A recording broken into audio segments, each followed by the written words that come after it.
Et ben voilà, l'enregistrement est lancé. Alors du coup, bonjour Soka, c'est ça? Vas-y, dis-moi comment tu Oui, bonjour à toi. t'appelles. Bonjour. Oui, je me présente déjà, je m'appelle Thuy Duong, on m'appelle Duong, et je suis d'origine vietnamienne. Voilà. Yes. Et Et moi, toi, je suis Soka. Je suis d'origine cambodgienne. enchantée. Et Duong, en fait, ça a une signification parce que je pense que c'est en Asie, ou en tout cas au Vietnam, tous les prénoms ont une signification. Et Thuy Duong, en fait, Thuy, ça veut dire calme, et Duong, dans le contexte, veut dire océan. Donc, je suis océan calme. Océan calme. Voilà, Magnifique. merci. Et toi, est-ce qu'il y a une signification dans la langue cambodgienne? Oui. Ouais, c'est quoi? Eh bien, ça veut dire Pacifique.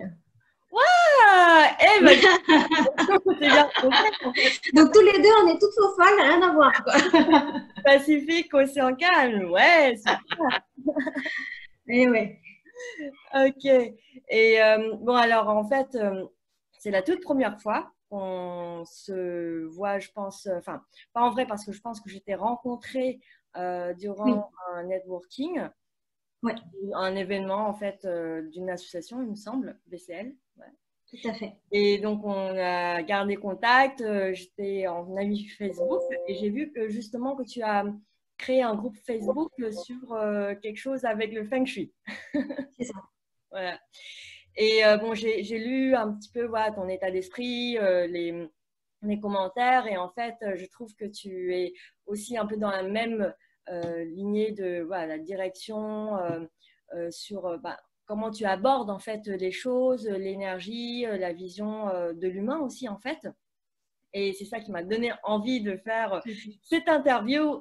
Et je précise aussi spontanément parce qu'il n'y a aucune préparation et tout est fait vraiment d'une manière naturelle. Ça marche. Voilà. Et avant de commencer, j'ai envie de te présenter quelqu'un. Surprise! Tadam. Surprise. Ah Alors, c'est qui? Alors, c'est Agno M. Alors, bon, je pense que sur Zoom, là, c'est écrit en. Enfin, pas en verlan, mais à l'envers. Non, non, mais on le voit très bien. Donc, en fait, Mm. agneau, bah voilà, c'est un agneau qui s'appelle M. Et en fait, agneau M, ça, c'est mon copain qui l'a trouvé. Et en vietnamien, lorsqu'un homme dit à une femme je t'aime, c'est agneau M. Et ça s'entend comme agneau Oh, M. ah, c'est trop mignon. Et voilà. Et donc, du coup, bah, c'est un petit peu ma mascotte qui m'accompagne durant mes vidéos. Je dis coucou au départ. Voilà, coucou à Tosoka. Ah là là, c'est trop mignon.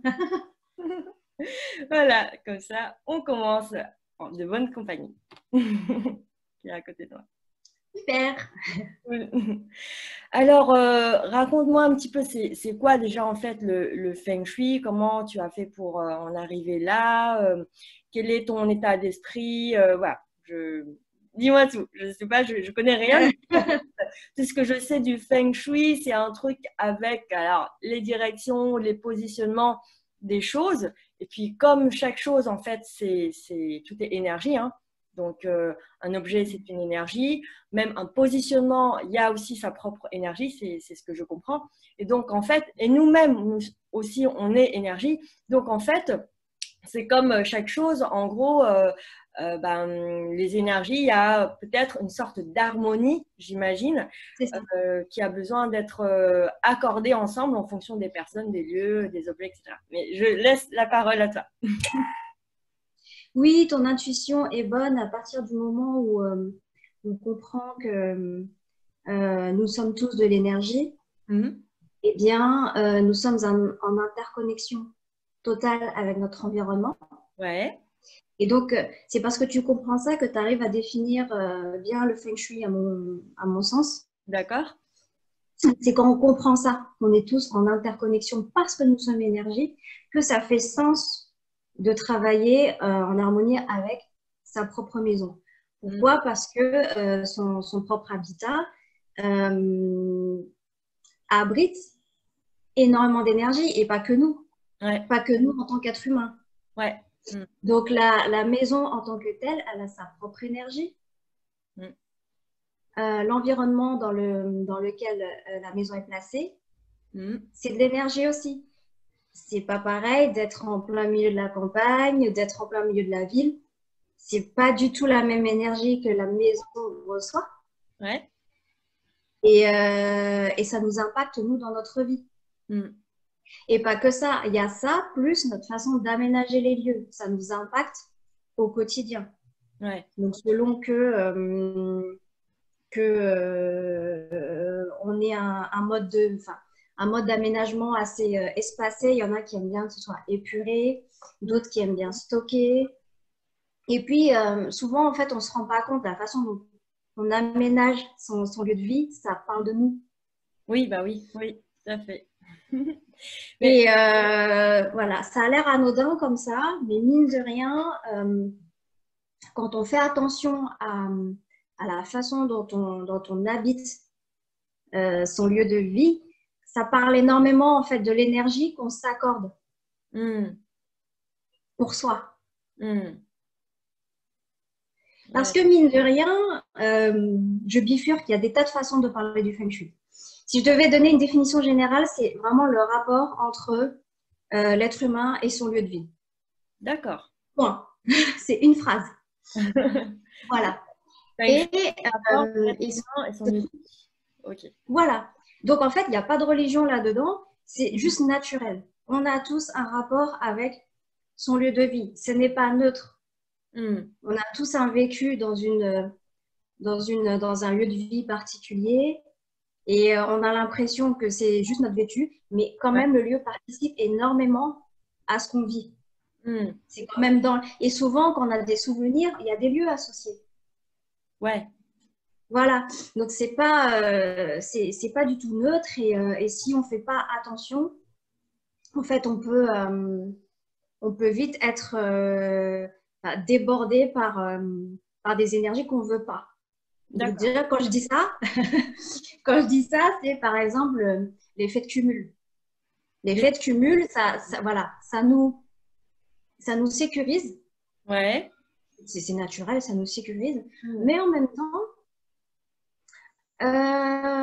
ça, comment dire, ça mange notre espace. ouais. Donc, il y a ce genre de prise de conscience, par exemple, qui sont intéressantes en Feng Shui, Mhm. c'est de voir comment la personne a tellement pas confiance À en quel elle et dans... faire confiance, t'as dit? J'ai pas entendu. Bah oui, il y a des personnes qui n'ont tellement pas confiance en elles, D'accord. pas confiance dans l'espace qu'elles peuvent prendre, qu'au Mm. lieu de prendre de l'espace, elles mettent des objets à la place. Et Ah, en fait, ce qui prend de la place, c'est plus l'extérieur que soi.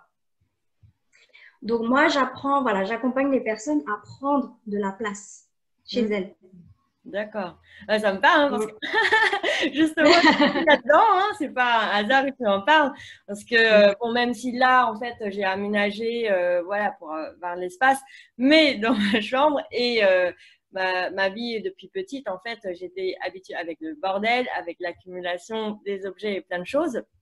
Et me séparer de quelque chose, c'est un stress, mais je reconnais, parce que ça parle aussi d'autres choses en plus, en fait. Et du coup, oui, la difficulté de prendre sa place, etc., ça parle également. Et, mais est-ce que c'est vraiment une sorte de, entre guillemets, de règle, c'est-à-dire que quelqu'un qui est bordélique, qui accumule, c'est forcément quelqu'un qui ne prend pas sa place, ou il peut avoir autre chose? En tout cas, ça montre qu'il donne une certaine place à certaines choses Hmm. qu'il a besoin d'avoir sous les yeux. Ouais, Maintenant, à voir avec la personne qu'est-ce que ça représente et en quoi la personne est prête euh, à faire un petit peu de tri dedans ou pas du tout. Et ça, c'est vraiment OK. hmm, hmm. À partir du moment, en fait, moi, mon travail, c'est que la personne prenne vraiment conscience de son espace et de la façon dont elle l'utilise. Ouais. Hmm. Et lui donner la symbolique de qu'est-ce que c'est que de cumuler, par exemple, des tonnes de livres. Il y a des personnes qui ne se sentent pas à leur place si elles n'ont pas le symbole du savoir partout dans la maison, 3 tonnes de bouquins, Hmm. alors elles sont parfaitement suffisantes et sachantes. Hmm. Ouais. Donc, il y a ça, en fait, il y a ce déclic à avoir pour se dire, ah oui, en fait, mon cœur sait tout. Enfin, voilà. Et puis, de toute façon, on ne pourra jamais tout savoir.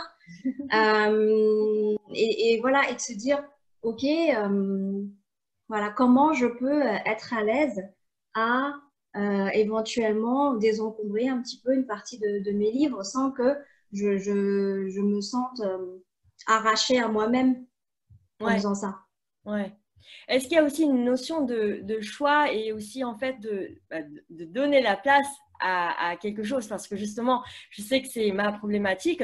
Où en fait, alors, entre plein de choses, déjà, en fait, c'est prendre le temps et l'énergie de faire un choix, de regarder chaque chose et puis de dire, bon, ça, je jette, ça, etc. Et il y a aussi, en fait, je sais qu'il y a une projection dans ma tête qui dit, ouais, mais si jamais j'en aurais besoin, alors même si je sais qu'en fait, bon, franchement, pendant toutes ces années, tu ne sais même pas que c'est là. Alors pourquoi est-ce que maintenant tu vas l'utiliser? Et ça ne m'a jamais manqué en fait quelque part. C'est juste dans cet imaginaire de, bah, en fait, on imagine le manque alors que réellement on l'a jamais vraiment ressenti. Il y a une sorte d'illusion là-dedans. Et puis aussi voilà, ok, d'accord, il y a ça qui traîne. Ça me plaît pas forcément énergétiquement, je le ressens. Mais c'est la flemme de dire, ah, mais où est-ce que je pourrais le mettre? Et puis parce que déjà, en fait, c'est vraiment aussi étape par étape. Et lorsque je fais une imagination de, oh, toutes les étapes, oh, de toute l'énergie, je me sens tellement lourde que finalement, je ne fais rien. Et selon toi, en fait, est-ce que c'est à quelque chose? Mais ce que tu dis, c'est d'une logique implacable. À partir du moment où tu t'en rends bien compte, on se laisse, on accepte en fait de se laisser déborder par ce qui nous alourdit. C'est vrai que c'est tout à fait normal d'avoir le sentiment, comment dire, de laisser tomber en fait, de se dire c'est pas là, c'est trop gros pour moi et donc je fais pas. Ouais, c'est ça. Ce qui résonne en moi, c'est quand tu as dit accepter de se faire alourdir.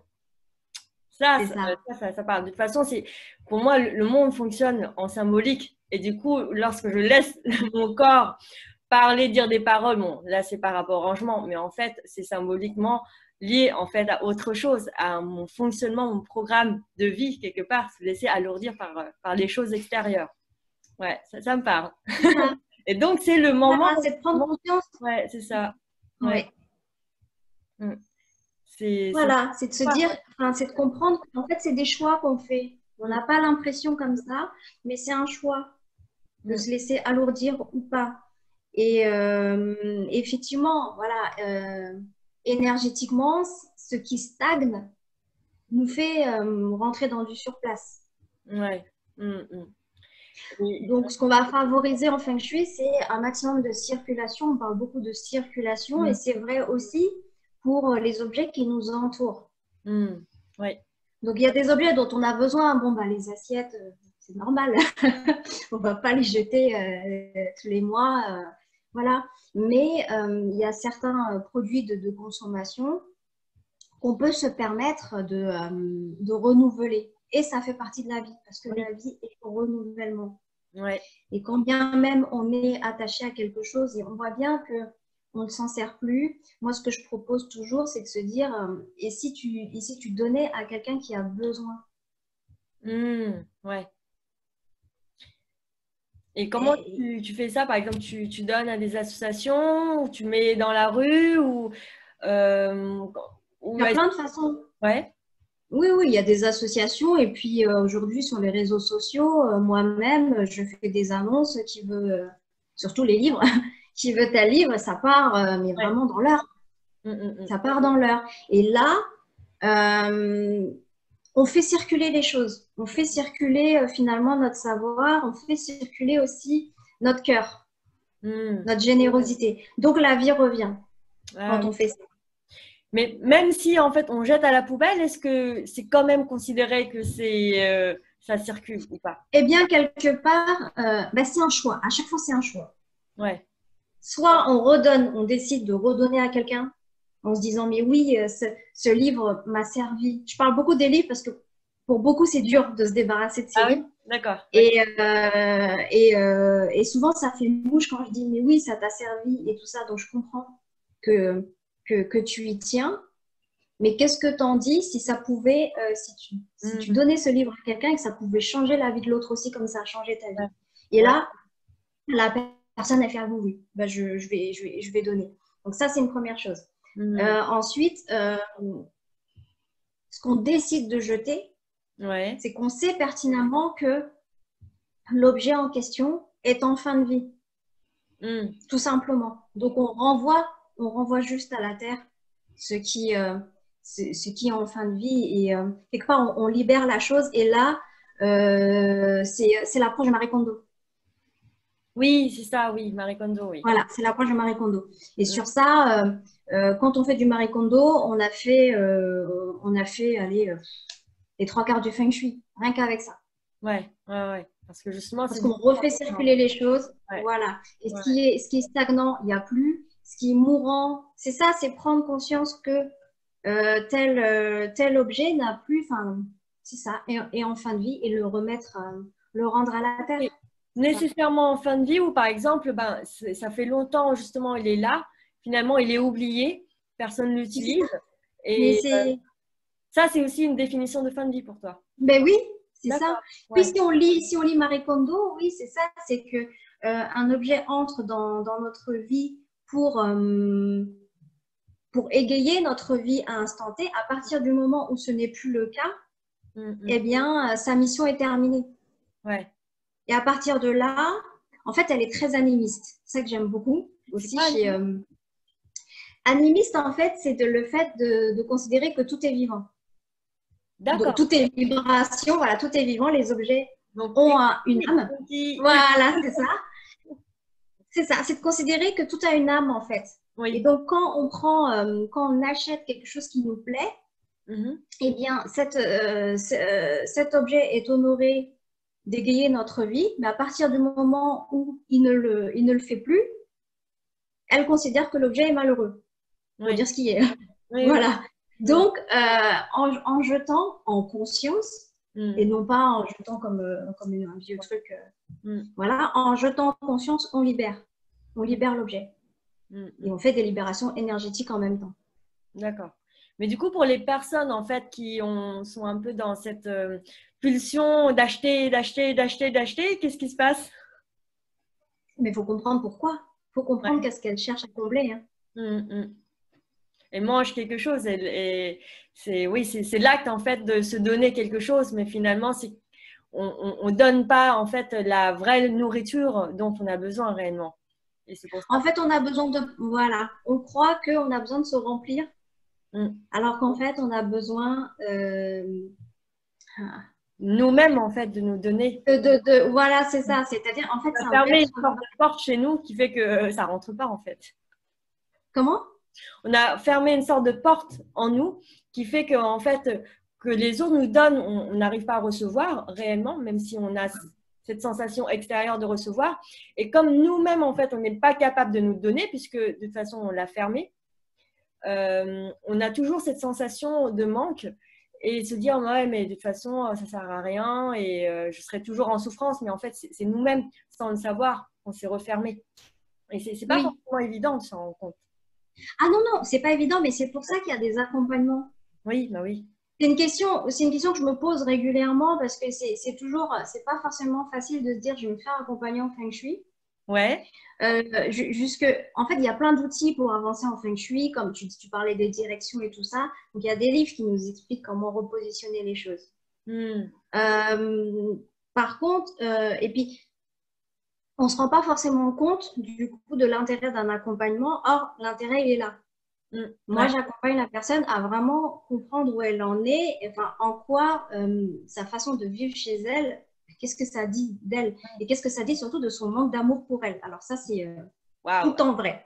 Oui. Ça, c'est tout en vrai.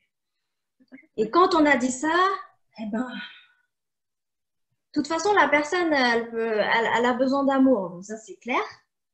Donc, dès lors que je lui fais prendre conscience que c'est pas en fait en se remplissant en fait d'objets qu'elle va attirer ce qu'elle attend, c'est que d'abord c'est se donner de l'amour soi, pas forcément par des objets, avoir confiance en soi et faire comprendre aussi que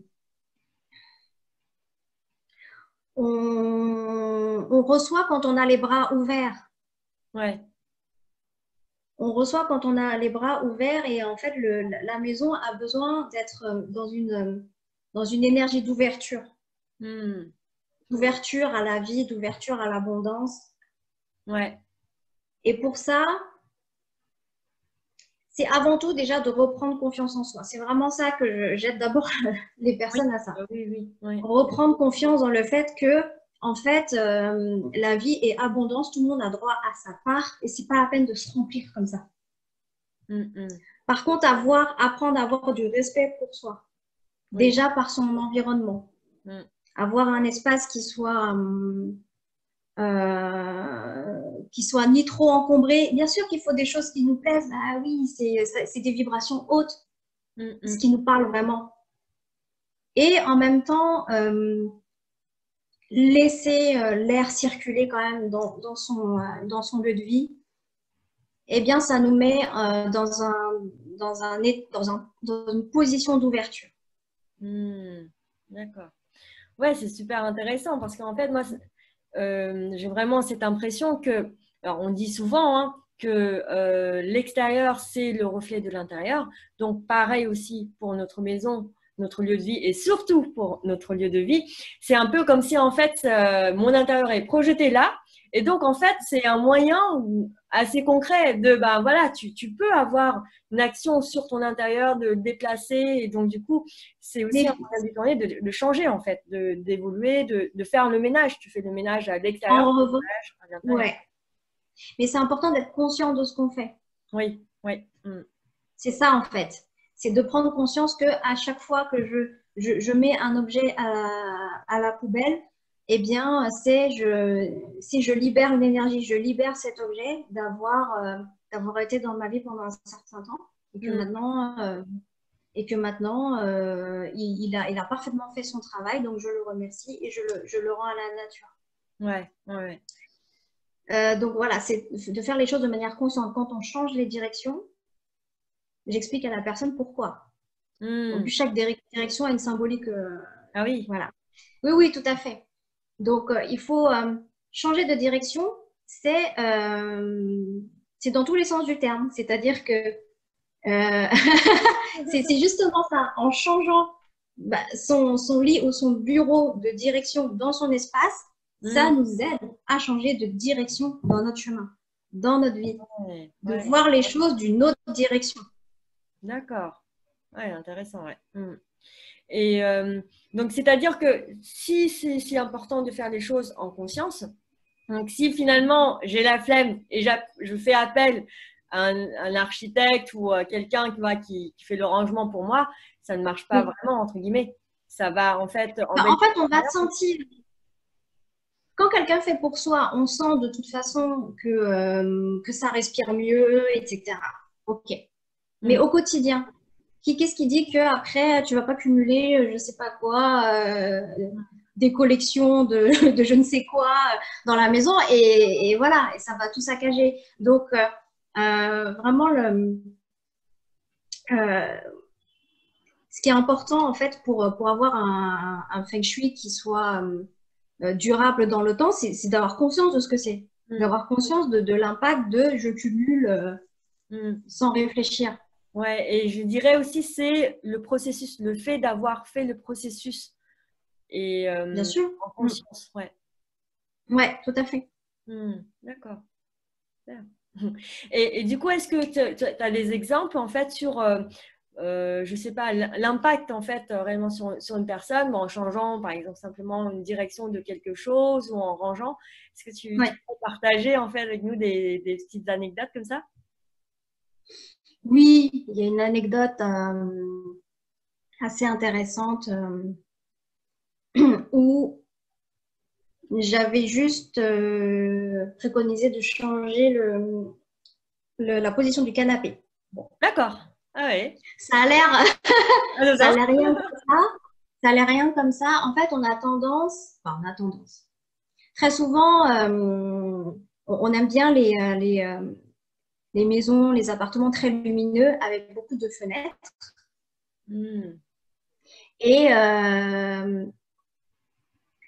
et on a tendance à déposer le canapé en fait contre les fenêtres. Oui. Donc, voilà, contre les fenêtres.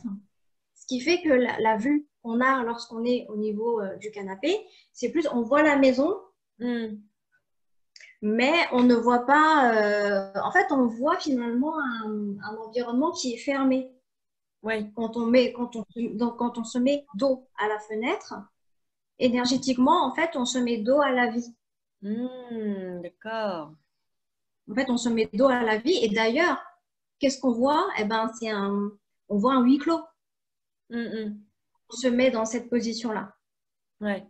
Donc, Mais moi, c'est j'avais. pas genre cocon ou ouais, je suis justement à l'intérieur de moi. Est-ce que ça, il n'y a pas ça comme symbolique? Alors, c'est dans la chambre, oui. Ouais, d'accord. Ouais, dans la chambre, bien sûr, ça s'y prête d'être dans son cocon. Ça nous protège. Ça nous aide à nous régénérer. Ça nous aide à déstresser. Ça nous aide à mieux dormir. Oui, Hmm. oui. Et encore, même dans la chambre, on ne préconise pas que le lit soit contre la fenêtre. Ouais. Hmm. Parce que dans tous les cas, on cherche toujours finalement l'ouverture à la vie. Hmm.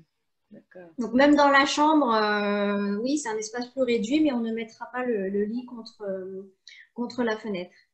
Et pour l'anecdote de madame qui a changé son canapé, en fait, dans le cadre de l'expertise, il se trouvait que là où était positionné le canapé, c'était l'énergie de prospérité qui arrivait par là. Ah oui. Voilà. Donc, en changeant, en se mettant face à la prospérité, déjà, ça a changé des choses. Ah oui, oui. Voilà. Donc, ça a débloqué des situations financières qui étaient bloquées jusque-là, des Waouh, dossiers. Là, intéressant. Mais juste en changeant le positionnement du canapé, sans rien faire Oui, d'autre, l'argent est revenu. Enfin, revenu, est arrivé. oui, c'est ça. Il y avait des situations bloquées et elle me met un message, elle me dit waouh, j'avais un dossier là, ça faisait 4 ans que c'était bloqué et c'est bon, Waouh. on récupère l'argent. Alors, je Parce vais que, le pardon? positionnement sur le canapé. Bah, en fait, c'est parce tout est énergie. Donc, si on fait dos à une énergie qui est favorable pour nous, et ben, c'est plus compliqué. Il faut détourner, faut ramer un peu. Ouais. Voilà. Et D'accord. dès lors qu'on se met face à la vie, on se met face à ce qui est positif, ben les choses, en fait, par synchronicité, vont se réaligner. D'accord. Mais est-ce que forcément le canapé, c'est toujours mieux qu'il soit face à la fenêtre? Oui. En D'accord. tout cas, pas d'eau. Pas d'eau.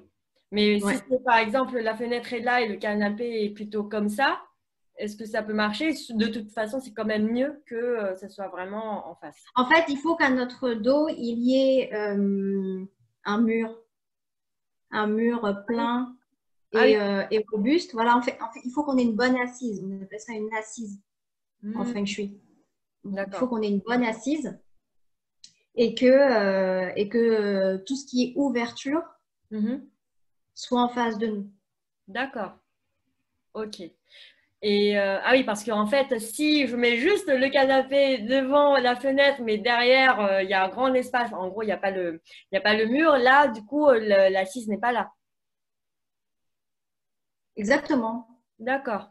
Et en fait, dans Ouais. mon cas, par exemple, en gros, moi, pourquoi est-ce que j'ai pas mis le canapé en face de la fenêtre? Parce que en fait, le mur qui est en face, il y a une ouverture justement pour aller dans d'autres chambres. Et donc, du coup, le canapé, il est plus grand que le mur. Et en fait, ça va bloquer justement l'entrée par là où je passe.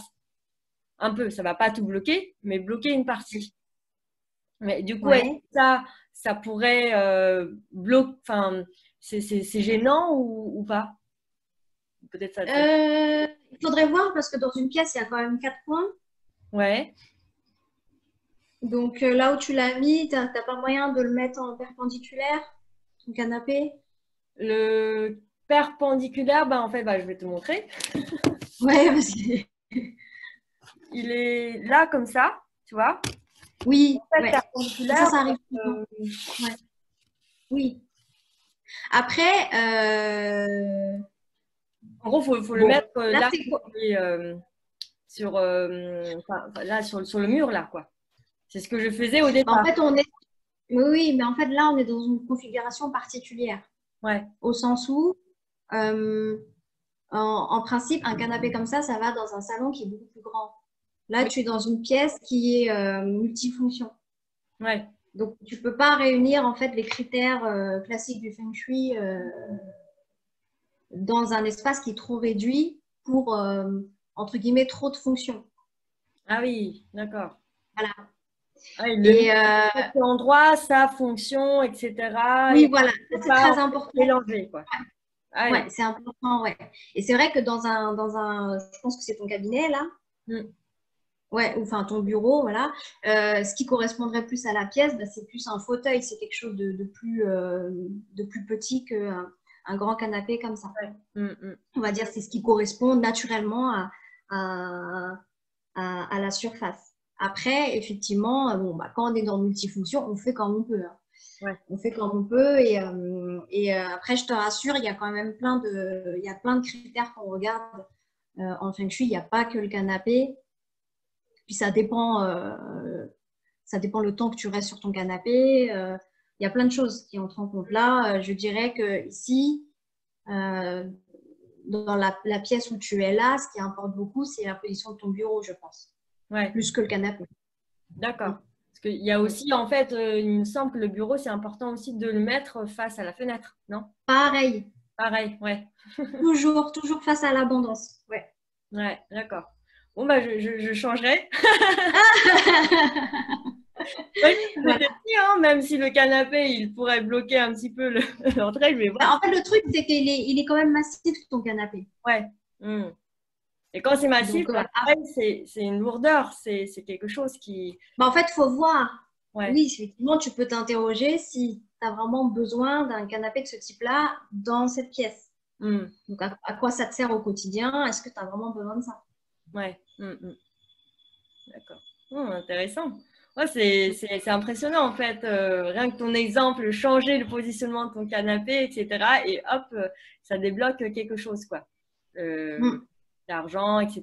Et puis effectivement, l'argent, c'est un flux. Il y a besoin Tout aussi à de fait. circulation.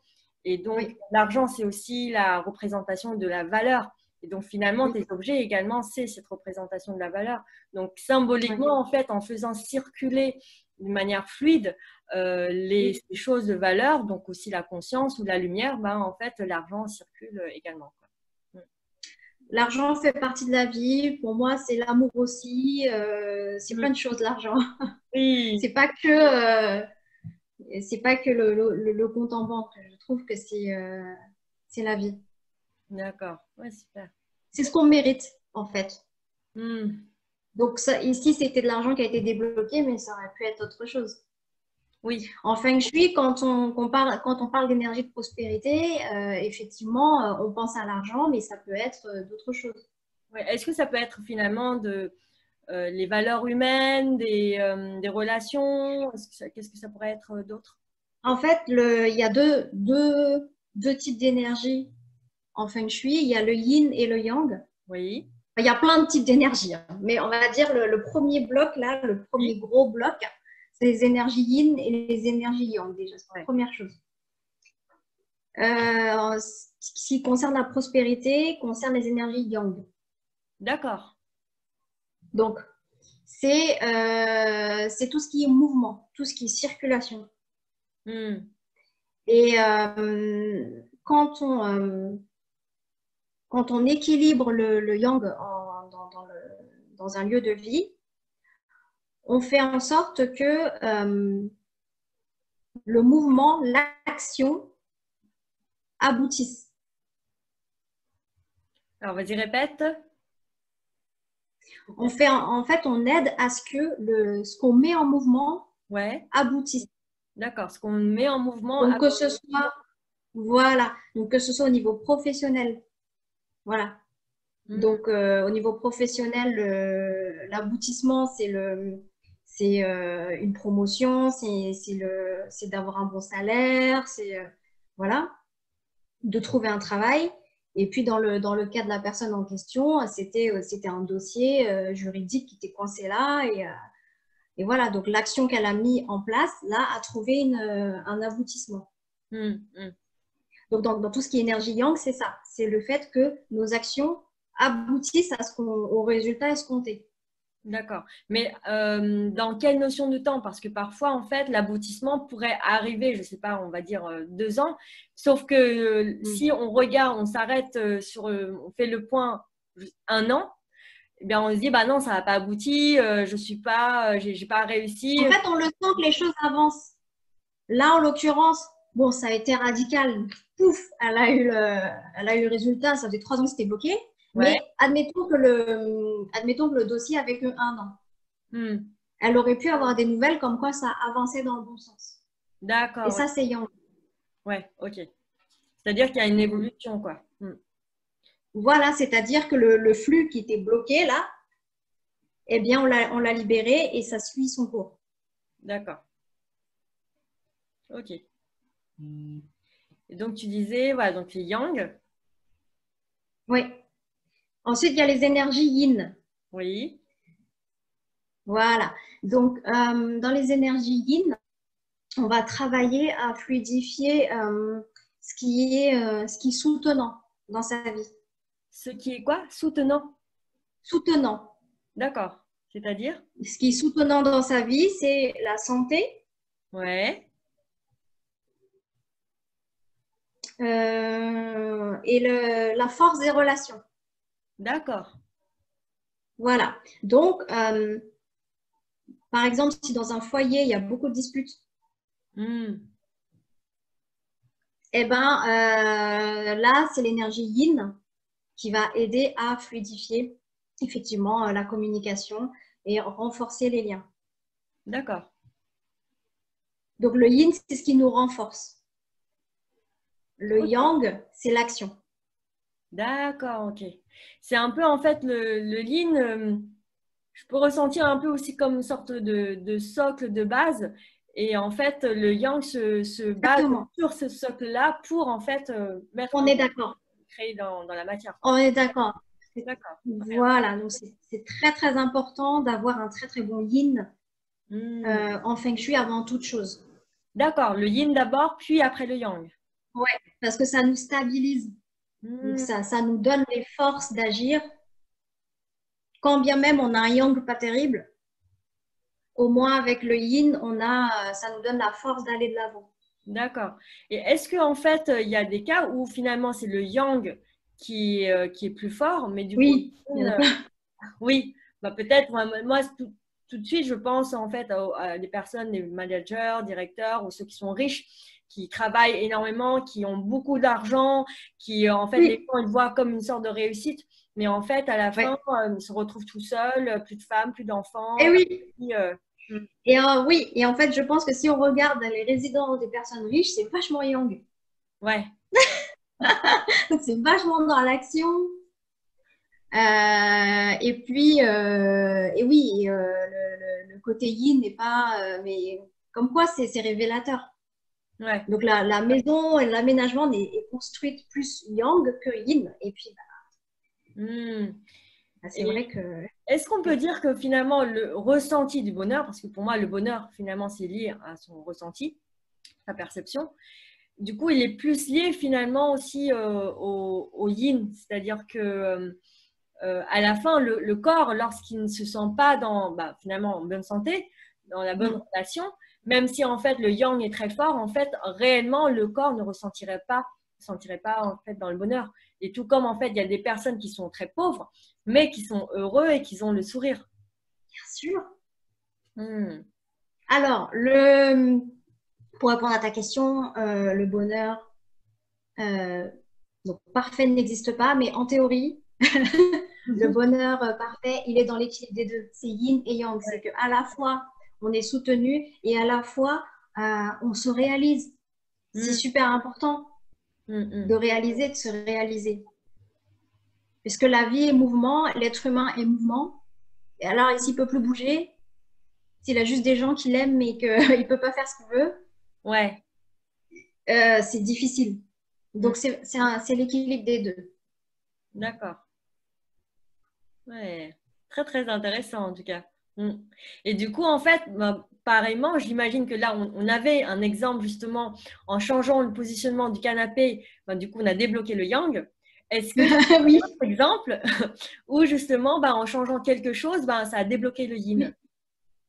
Ah, le yin? Oui. Oui, mais je ne sais pas comment j'ai fait en fait. Parce que le fait de bouger les choses dans la maison, déjà, alors ce qui est intéressant, j'avoue, c'est que en fait, comme je lis la maison, je lis l'âme de la maison et voilà, clairement, Ouais.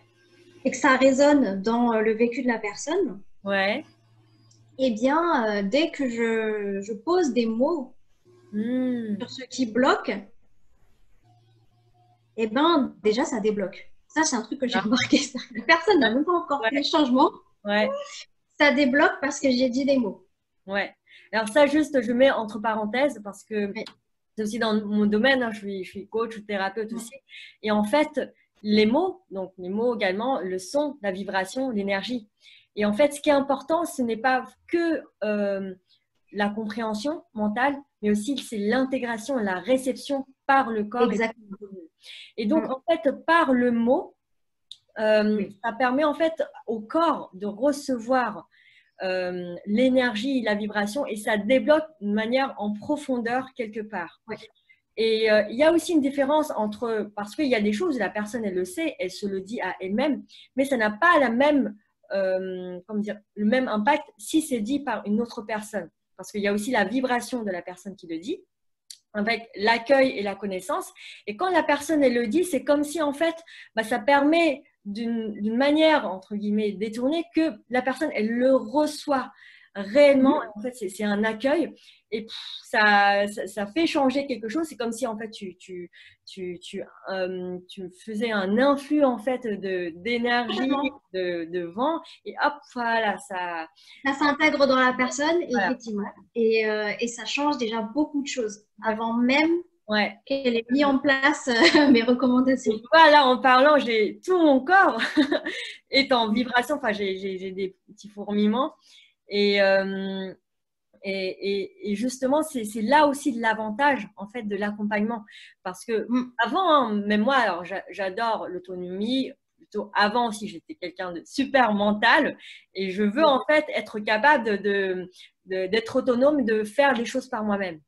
Jusqu'à maintenant, en fait, je comprends finalement, c'est que même dans l'accompagnement, et tu as dit aussi qu'on est tous liés et que quelque part, le monde fonctionne aussi en miroir. Donc, l'accompagnant est également mon miroir et c'est en fait un échange. Et c'est que lorsque l'accompagnant dit quelque chose, c'est pour moi, mais aussi pour l'autre. Et en fait, ça permet de faire bouger les choses beaucoup plus rapidement parce qu'on a cette ouverture justement de recevoir, de faire circuler le flux. Et oui, parce qu'en fait, en plus, on est deux énergies. Alors que si je suis toute seule, je fais avec ma propre énergie, mais je suis encore en fait dans ma prison où on est dans sa bulle. Voilà. Alors qu'à deux, en fait, il y a justement cette perspective, cet échange, cette circulation de. En fait, c'est comme quand on va voir un psy. Ouais. Ça marche pareil, c'est-à-dire que bizarrement, c'est comme ça. On intègre plus facilement quand c'est un professionnel extérieur qui dit les choses plutôt que sa meilleure amie. Plutôt que son meilleur ami, ouais. Voilà, c'est ça. Et bien là, c'est exactement pareil. Est-ce que c'est… Bon, enfin, je me pose la question, est-ce que c'est tout le temps le cas? Après, je pense que ça dépend de comment est le meilleur ami. puisque le meilleur ami a sa vibration, il y a aussi en fait ses filtres et sa propre conscience. Et le psy, peut-être qu'il est plus habitué même en fait. Enfin, je pense que ça dépend. Je pense par exemple que si toi tu es ami de quelqu'un et que tu dis justement… Oui, évidemment, évidemment.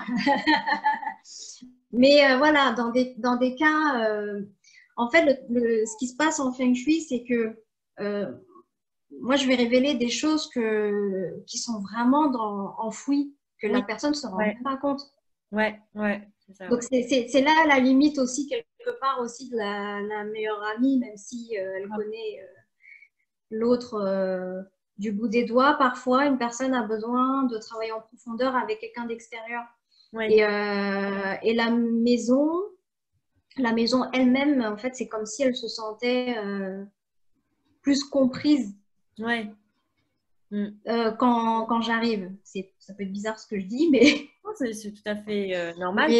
Mais c'est ça pour moi, c'est ça qui explique qu'il y ait des choses qui se passent dès lors que j'ai dit des choses. Ouais.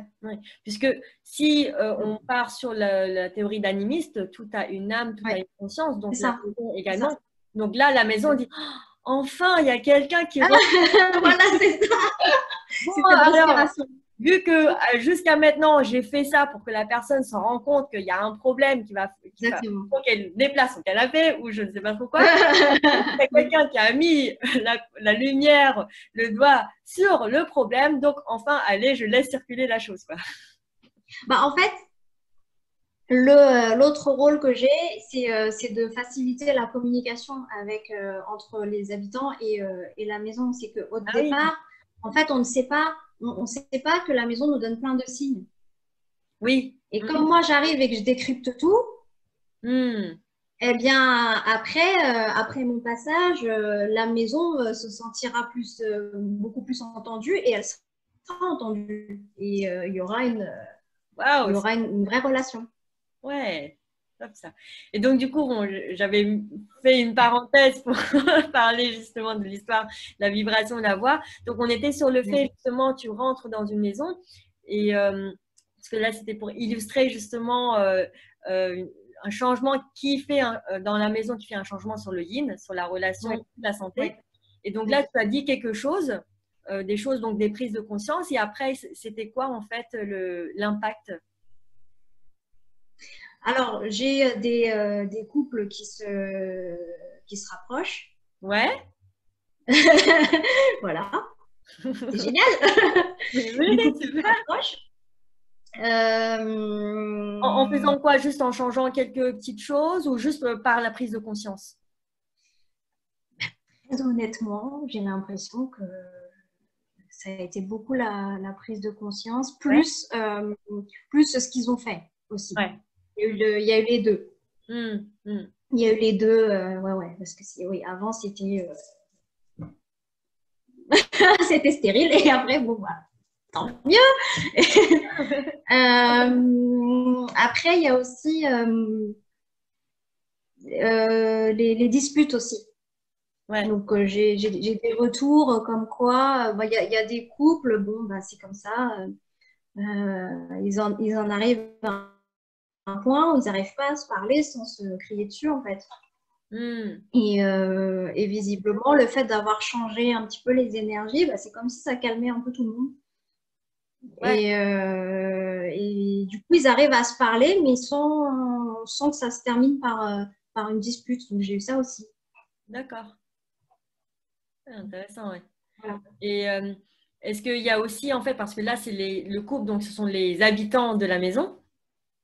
Est-ce que ça pourrait aussi avoir un impact, par exemple, par rapport à quelqu'un qui n'habite pas dans la maison, une relation de l'extérieur? Alors, je pense que l'extérieur sentira que ça a changé dans l'atmosphère, mais ça reste quand même, ça impacte les personnes qui vivent dans le lieu à long terme. D'accord. Ouais. Par exemple, si jamais, là j'habite ici, j'ai un conflit avec quelqu'un, je ne sais pas, ma mère ou une amie, est-ce que finalement ça pourrait en fait aider à résoudre ce conflit? Bah, en fait, déjà, quand on a un feng shui qui est harmonisé Hmm. chez soi, déjà toi-même, tu as plus d'énergie d'harmonie vis-à-vis de l'autre. Donc, Ouais. il y a plus de chances quand même que les relations s'apaisent Mhm. si toi, tu vis dans un feng shui qui est justement dans cet esprit d'apaiser les choses. Ensuite, ben, ça, tu auras fait ta part et puis il y a l'autre part, la Ouais. part de l'autre. D'accord. Ouais, ça fait sens. C'est intéressant.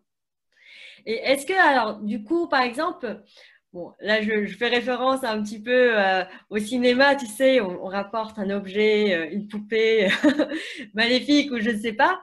Euh, et est-ce que juste la présence d'un tel objet dans la maison pourrait avoir justement un impact énorme sur sa vie? Un objet maléfique, tu dis? Enfin, maléfique ou en fait, finalement, énergétiquement, c'est parce que tu as la présence d'un objet quelconque chez toi qui fait que ça a plombé toute l'énergie ou l'harmonie. Oui, en fait, ça dépend la charge émotionnelle qui est mise sur l'objet. Donc, c'est Qu'on a là qu'il fait faut lire. par la personne qui l'a ramené ou qui a déjà été là dans l'objet. Bah, même l'autre, faut faire attention en fait, parce que les objets donc se chargent effectivement d'énergie et c'est le cas de la maison. C'est pour ça qu'il faut faire très attention. Mm. La maison se charge alors là, de tout ce qu'on vit. Ouais. Donc, c'est pour ça qu'il faut faire des nettoyages énergétiques réguliers voilà, pour tout le monde, hein. C'est une respiration pour tout le monde. Mm. Et c'est aussi vrai pour des objets. Donc là, s'il y a vraiment un objet, tu vois, par exemple, toi, tu as beaucoup de charge énergétique avec l'agneau. L'agneau. Oui. Donc bon, ça va. Je pense que c'est quand même c'est des énergies positives qu'il y a dessus. Oui. Mais dans le cas où on a prêté des intentions pas très bonnes en prenant un objet en symbolique, eh bien, vraiment, ça se charge. Donc, il faut faire Par attention. exemple, un objet d'un ex dont on a détesté, Ah par non, exemple. non, oui, ah voilà, ouais, bah voilà, fallait donner un exemple précis. Eh bien, un objet d'un ex. De toute façon, je vais toujours demander pourquoi tu le gardes. Ouais. Déjà, première chose. Euh, mais c'est vrai qu'en principe, quand on a coupé coupé, quand on a mis fin plutôt à une histoire, quand on a refermé un livre, c'est pas nécessaire en fait de garder des bribes de souvenirs, surtout si tu as besoin aujourd'hui d'être entière à ta relation présente. Ouais. Donc, il faut faire attention à ça. D'accord. Mine de rien, quand on garde des objets de ses ex, c'est quand même, il y a des traces. Mhm. Après, il faut voir à quel point c'est grave. Ouais. Voilà. Et si Ouais. c'est bah, d'un défunt, un Mais mari. ça ça se comprend qu'on garde des souvenirs d'un défunt, ok. Mais si il y a la photo de la grand-mère sur tous les murs du salon, c'est pas bon. C'est pas bon. En fait, toute chose a sa place. Et Hmm. quand je dis toute chose, en vérité, c'est toute énergie. Toute énergie a sa place. C'est-à-dire, nous avons une place. Nos objets ont une place. Les souvenirs d'un défunt ont une place. Hmm. Et pour moi, ce qui est juste, c'est de donner une place dédiée Ouais. dans la maison à un ancêtre. Une place dédiée dans la maison à un ancêtre. D'accord, oui. Bah, du coup, le Voilà, fait des ancêtres en Asie. complètement. Ouais. C'est ça. Donc, c'est pourquoi? Parce que, ok, l'ancêtre a une place dans sa vie, c'est très bien, on va pas dire, on va pas vous enlever ça, mais votre vie, elle continue. Hmm. Donc, il faut, voilà, donc chacun sa place. Alors, vous avez votre vie, et puis il y a l'ancêtre qui est là, il a son petit coin, et vous l'honorez, et le coin, vous le faites magnifique, vous le faites comme vous voulez. Mais voilà, c'est un coin de la maison, et c'est un coin c'est une part de vous, et non pas tout vous. Ça reste une part de vous. D'accord, ok. Et tu disais tout à l'heure sur le fait c'est important de faire le nettoyage énergétique. Concrètement, c'est quoi un nettoyage énergétique? Tu fais quoi exactement? Eh bien, en fait, c'est Ouais. la purification d'énergie des lieux. Ce qui se passe, c'est que, alors déjà, là, donc, comme je disais, donc, toute énergie, toute vibration, nous sommes interconnectés. Oui. Si, par exemple, on a une grosse dispute dans une pièce, bon, déjà, nous, ça risque de nous impacter un certain temps parce que nous sommes de l'énergie, nous sommes aussi 70% d'eau, alors ça vibre, ça peut vibrer plus ou moins longtemps, on va Ouais. dire. Et dans la maison, c'est pareil, en fait. La maison, bah, elle est elle est la scène de ces énergies-là et elle ne peut pas évacuer toute seule. Hmm. Elle peut pas, voilà. Donc, c'est pour ça que bah, ouvrir les fenêtres régulièrement, matin et soir, 15 minutes, déjà, c'est un minimum. Ouais. C'est un minimum. Et dès que, et ça, c'est pour tout le temps dans la vie quotidienne. Ça, c'est l'hygiène quotidienne. Et le nettoyage énergétique en particulier, eh bien, c'est aussi, ça fait partie. Bah, c'est comme quand on jeûne, quand on décide de jeûner périodiquement, bah, c'est ça, ça fait une diète en fait. Ça fait Hmm. un reset des énergies de la maison. Et donc, c'est à faire au moins une fois par an, 2 fois par an, ou voilà, ou Attends, du même coup, chaque. une, deux fois par an, c'est quoi? C'est quel type de nettoyage? Alors là, pour le coup, c'est de passer de la sauge blanche, idéalement. D'accord, la Donc, sauge la blanche. fumée, voilà, la fumée de la sauge blanche est très purificatrice. D'accord, ok. Voilà, des énergies. Donc, c'est passer la sauge en conscience, toujours en Oui, conscience. ouais. Toujours en conscience, rester relié à la maison. En fait, on fait un soin à la maison. C'est Hmm. comme si, c'est comme si on allait chez l'infirmière, elle nous met un pansement, elle nous parle pas. Bon, certes, elle a mis le pansement, mais voilà, c'est toujours plus sympa d'avoir un lien avec la maison. Donc, quand on le fait, eh Hmm. bien, on sait parfaitement qu'on est en train de soigner la maison, de lui faire du bien. Et donc, faut pas hésiter à le faire en conscience. Et c'est ça qui est puissant en fait dans la purification. Hmm. Donc, c'est essentiellement la sauge qui va purifier les lieux. Après, il y a d'autres, on peut rajouter du sel, il y a plein de façons de faire. Hmm. Mais Elle. le minimum, c'est la fumée purificatrice. Alors, Ah si oui, pas la sauge, ça peut être. Voilà. C'est soit la sauge, soit les encens. d'accord, ok. Ah bah, Voilà. du coup, c'est pour ça que Voilà. les temples bouddhistes, par exemple, il y a des Mais encens. complètement. Mais Hmm. oui, parce qu'il y a plein de choses à purifier. En plus, franchement, dans les temples, voilà, il y a beaucoup de prières, il y a beaucoup d'émotions. Les gens, ils viennent avec beaucoup de fardeaux. Hmm. Donc, en fait, ces fumées-là permettent D'accord. de transmuter, de ramener dans la lumière, en fait, ce qui nous pèse. Hmm. Ok, Donc, c'est ça qu'on fait avec ce protocole de purification par la fumée. d'accord. Et tu as parlé du sel également. Un sel Oui, oui, normal oui. qu'on mange ou c'est un sel particulier? Ah, bah, du gros sel, du gros sel. Ah ouais, vraiment? Bah ouais, du gros sel. Mais tu fais comment exactement? Tu le mets quelque part ou tu... Oui, bah t'as des petits ramequins qu'on connaît bien, nous les Asiatiques, là, les petits ramequins à sauce, là, et tu mets du gros sel dans les quatre coins, dans les quatre coins de la pièce, et Ouais. ça détoxe, on va dire, ça purifie, là, c'est purement un purificateur, et c'est vrai que le côté fumé, c'est vraiment, ça permet de transmuter. D'accord, alors que le sel, il va juste... Ah, il va purifier, il va nettoyer, il va faire son travail de nettoyage. Mais bon, après, il nettoie aussi les mémoires. Hein. hmm. Il Mais nettoie aussi les mémoires. il ne transmute pas, Comment? il ne transmute pas comme la fumée? Bah non, c'est plus il nettoie, ouais, il nettoie. Ouais. Tandis que la fumée transmute. Ouais. Ah ouais, ok. Et c'est vraiment que la sauge ou est-ce qu'il y a d'autres, la sauge, l'encens, est-ce qu'il y a autre chose?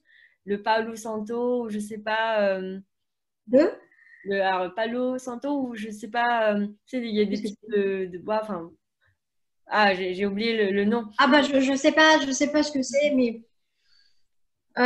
Disons que oui, la sauge est connue pour être très puissante en purification. Maintenant, si à disposition on n'a pas ça, eh bien, ouais, mais c'est bien d'avoir au moins soit la sauge, soit de l'encens. Ouais, Mais, ouais, d'accord. qui fait quelque chose qui fait de la fumée et qui transmute. Voilà. Faut pas mettre le feu par contre. Non, non, non, non, faut pas. Ça c'est sûr, mais. Pas que s'il y a un beau pompier qui vient.